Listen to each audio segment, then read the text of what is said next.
Halo semuanya, dengan gue Dani di sini. Kali ini gue nggak sendiri, gue ditemani oleh sahabat gue Kevin.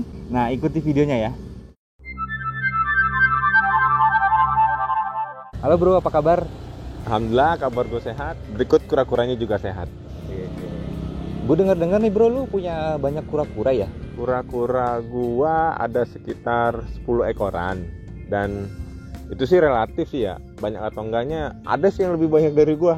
Nah, lu kan punya banyak nih bro, 10 ekor. Terus bagi lu ini hobi atau bersifat bisnis yang memiliki nilai investasi? Kalau dibilang bisnis, ya berjalan aja sih. Sebenarnya gara-gara awalnya hobi. Memang dari kecil tuh gue demen kura-kura. Jadi gue baru belinya sekitar 3 tahunan yang lalu lah. Jadi ya hobi yang tertunda. Jadi gue baru mulai lagi sekitar 3 tahun kebelakangan ini. Nah, kalau untuk itu kayaknya lebih ke arah hobi beneran. Nah, biar penonton tahu nih bro, yang gue pegang ini kan sering dijuluki leopard. Nah, yang lu pegang sekarang itu jenisnya apa ya dan dari mana ya? Nah, kalau untuk kura-kura yang gue pegang ini kura-kura namanya sulcata tortoise. Untuk asalnya, kalau nggak salah ini dari Afrika.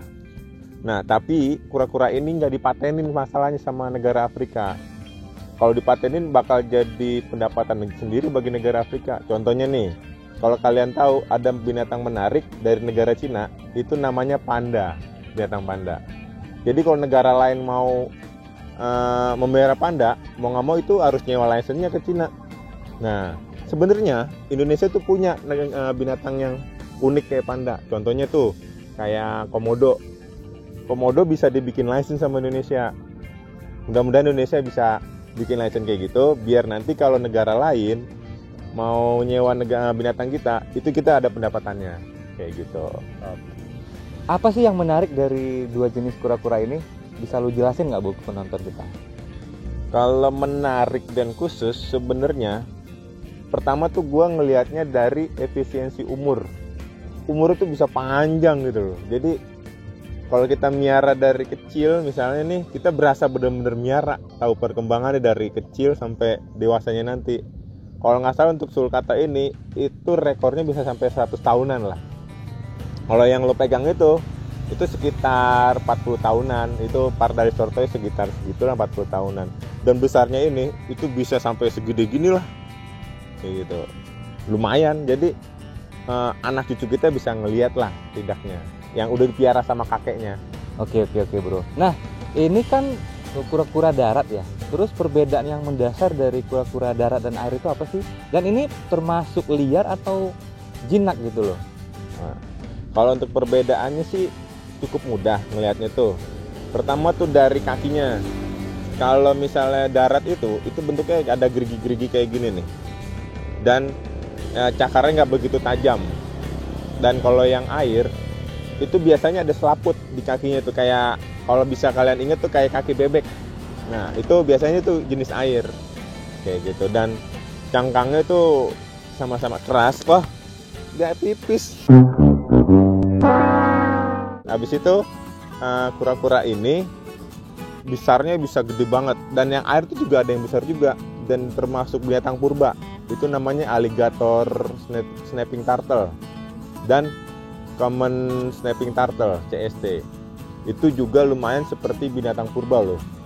Jadi kalau yang di air itu biasanya itu karnivora. Sedangkan kalau yang darat rata-rata tuh herbivora.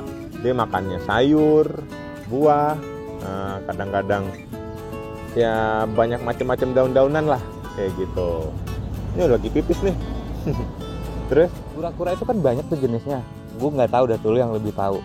Terus bisa dikawin silang ya? Kalau kebetulan di rumah gue ada beberapa jenis macam. Dan setahu gue bisa kawin sih bisa. Misalnya dari yang gue pegang sama yang lo pegang nih, sulcata marta pardalis, itu bisa kawin.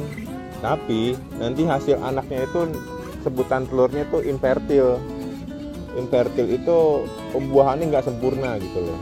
Jadi biasanya sih nggak netes, tapi nggak tahu, tergantung seleksi alam lah.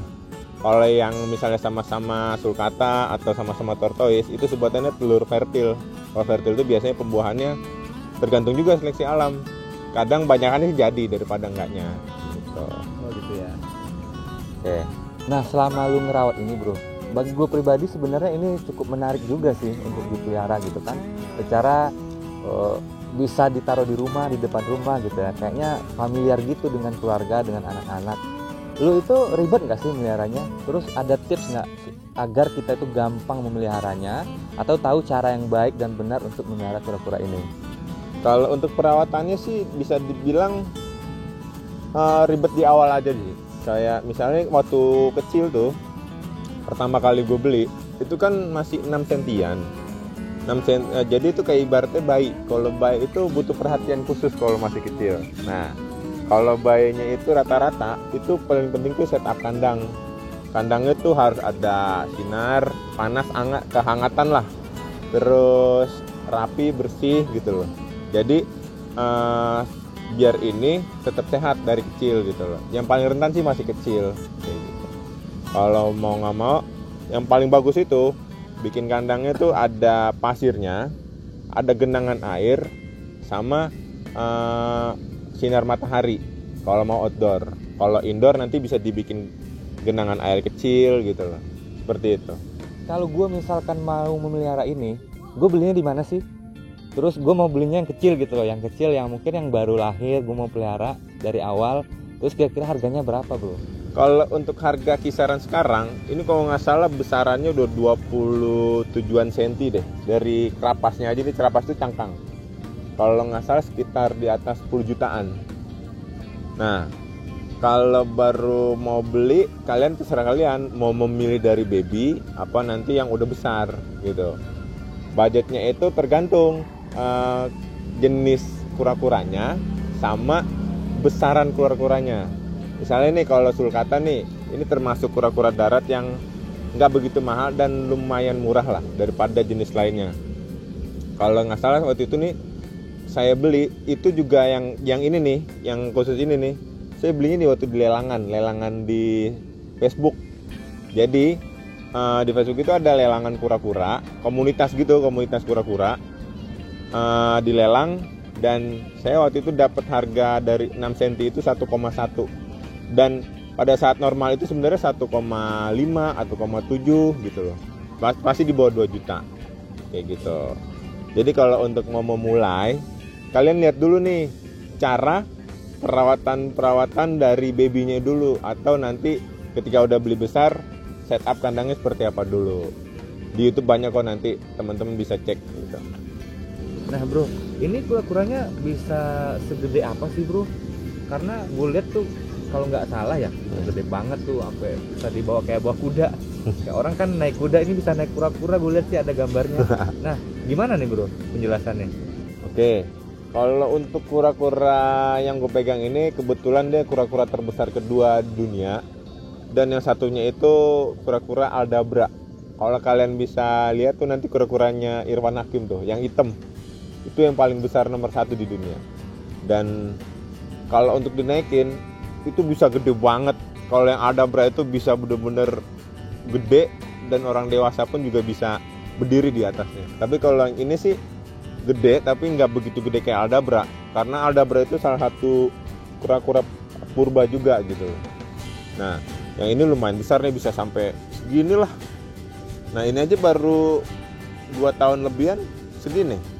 Nanti gimana nanti yang udah berapa tahun ya? Jadi ini lumayan besar.